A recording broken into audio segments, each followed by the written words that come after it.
everyone, welcome back to our YouTube channel Study Hard with Sakshi. Hope you all are doing well. So today we are back with another video of class 10 chapter number 1 geography, that is resources and development. So जिसने भी अभी तक हमारे पिछले videos नहीं देखी है, please go ahead and watch them. So we are beginning with our today's topic. पहला टॉपिक यहाँ पर क्योंकि चैप्टर ही रिसोर्सेज का है तो हम समझेंगे कि रिसोर्सेज क्या होते हैं एंड रिसोर्सेज से डेवलपमेंट कैसे आप करवा सकते हैं. So first topic is resources. Resources क्या होते हैं? आज तक हमने पढ़ा है हर वो चीज़ जो हमारी ज़रूरत को सेटिस्फाई कर रही है, जो हमारे इन्वायरमेंट में, हमारे वातावरण में अवेलेबल है, वो रिसोर्स है. लेकिन क्योंकि अब हम 10th क्लास में आ चुके तो इस रिसोर्स की डेफिनेशन को थोड़ा बदल दिया गया है. तो क्या बदला है इसमें वो देखते हैं.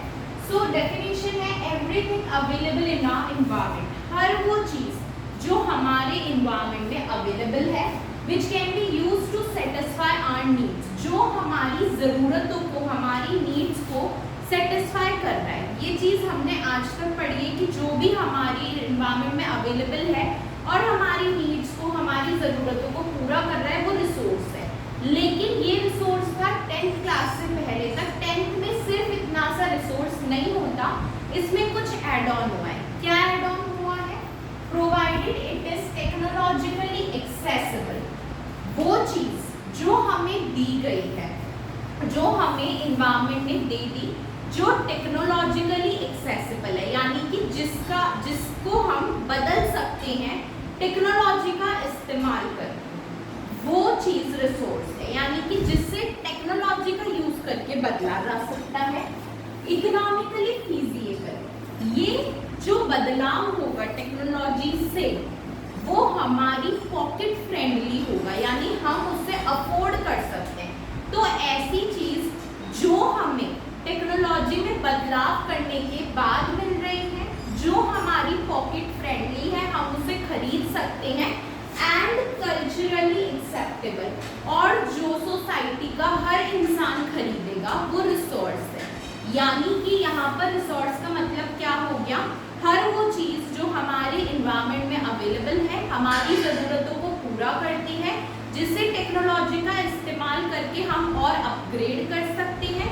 जो उसका अपग्रेडेड वर्जन होगा वो हम इजीली खरीद सकते हैं, और जो सोसाइटी का हर कल्चर का इंसान खरीदने को तैयार है, वो है आपका रिसोर्स. सो यहाँ पर ये पूरी रिसोर्स की डेफिनेशन हो जाती है. अब हम बात करते हैं क्लासिफिकेशन ऑफ रिसोर्स. कितने टाइप के रिसोर्सेज होते हैं? तो 4 बेसिस पर हमने रिसोर्सेज को बांटा है. पहला बेसिस है on the basis of origin. Origin यानी कि कहाँ से निकले हैं, हमें कहाँ से मिले हैं, उनका ओरिजिन क्या था, कहाँ से वो आए. तो इसमें 2 होते हैं. पहला है बायोटिक, दूसरा है एबायोटिक. बायोटिक और abiotic on the basis of origin के बेसिस पर. सेकेंड है on the basis of exhaustibility. Exhaustibility क्या होती है? किसी चीज़ के दोबारा बनने की क्षमता, तो रिन्यूएबिलिटी है, और किसी चीज़ के खत्म होने की क्षमता उसकी एग्जॉस्टिबिलिटी होती है. यहाँ पर आप दोनों लिख सकते हो, आप रिन्यूएबिलिटी का भी यूज़ कर सकते हो और एग्जॉस्टिबिलिटी का भी यूज़ कर सकते हो. तो रिन्यूएबिलिटी या एग्जॉस्टिबिलिटी के बेसिस पर 2 टाइप के रिसोर्स होती हैं, रिन्यूएबल और non renewable. Then third base आता है on the basis of ownership. Ownership क्या होता है? मालिकाना अधिकार, किसी चीज़ पर अधिकार. जैसे अगर आपका फ़ोन है तो वो आपका है, ये आपकी ओनरशिप है, आप उसके ओनर हो. उसी तरह से रिसोर्सेज की भी ओनरशिप होती है. कोई एक इंसान इस रिसोर्स को लेकर रख सकता है अपने पास, पूरी दुनिया लेकर रख सकती है, सोसाइटी लेकर रख सकती है, या एक नेशन भी लेकर रख सकता है. तो ओनरशिप के बेसिस पर 4 टाइप के रिसोर्सेज हैं: individual, community, national and international. Next है on the basis of status of development. Status of development क्या होता है? किसी चीज़ के डेवलप होने की क्षमता, कि अभी वो कितनी डेवलप्ड है, आगे जाके कितनी हो सकती है, यानी कि उसका क्या स्टेटस है डेवलपमेंट का. फर्स्ट स्टेज पे है, सेकेंड स्टेज पे या फाइनल स्टेज पे. कितना बड़ा डेवलपमेंट या कितना कम हुआ, वो जो बढ़ने और कम होने का डेटा होता है वो स्टेटस। तो स्टेटस ऑफ डेवलपमेंट के बेसिस पर 3 रिसोर्सेज होते हैं, पोटेंशियल 4 होते हैं, potential, develop, stock and reserve. Potential, develop, stock and reserve 4 होते हैं, potential, develop, stock and reserve on the basis of ownership. अब हम पहले पढ़ेंगे on the basis of origin, इन सबको डिटेल में पढ़ेंगे। फर्स्ट हमने आज लिया है ओरिजिन की बेसिस पर 2 टाइप के रिसोर्सेज होते हैं, बायोटिक एंड अबायोटिक। अब बायोटिक क्या होता है, जो हमें बायोस्फीयर से मिला है, यानी जो हमें हमारे एनवायरनमेंट से मिला है जिसमें जान है, जो हमें बायोस्फीयर से मिला जिसमें लाइफ है, जिसमें कोई जान है, यानी लिविंग थिंग्स, जैसे ह्यूमन बीइंग, फ्लोरा और फौना।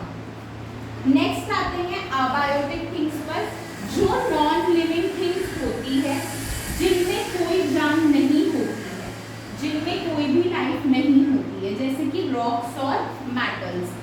इनको काम करवाने के लिए लिविंग थिंग्स की जरूरत पड़ती है, लेकिन लिविंग थिंग्स को काम करवाने के लिए नॉन लिविंग की जरूरत नहीं पड़ती, वो खुद का काम कर लेती है।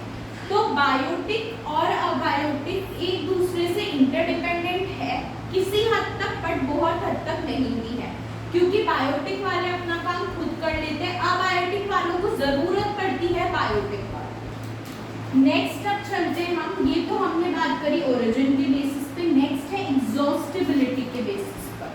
2 टाइप के होते हैं, रिन्यूएबल और नॉन रिन्यूएबल। रिन्यूएबल वो होते हैं जिन्हें आप रिन्यू कर सकते हो, दोबारा बना सकते हो, फिजिकल प्रोसेस से, केमिकल प्रोसेस से या मैकेनिकल प्रोसेस से।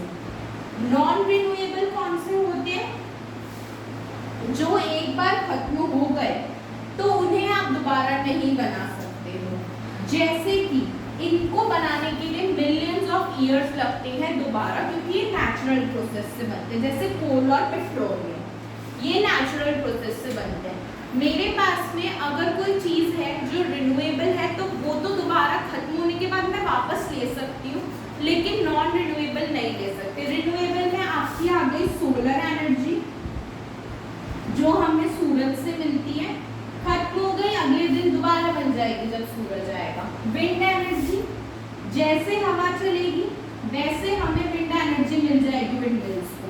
तो यानी कि ऐसे रिसोर्सेज जो रिन्यू हो सकते हैं वो रिन्यूएबल होते हैं, जो रिन्यू नहीं हो सकते या जिनको रिन्यू होने में मिलियंस ऑफ ईयर्स लगेंगे, आपकी रिजनरेशन टू जनरेशन निकलने के बाद जो रिन्यू होंगे वो नॉन रिन्यूएबल रिसोर्सेज होते हैं। तो इसी के साथ हमने आज ये कवर किया है, हम इसके नेक्स्ट पार्ट के साथ आपके पास जल्दी आएंगे। Please like, share, subscribe to our channel. Also please hit the bell icon ताकि आपको नोटिफिकेशंस मिलती रहे हमारे वीडियो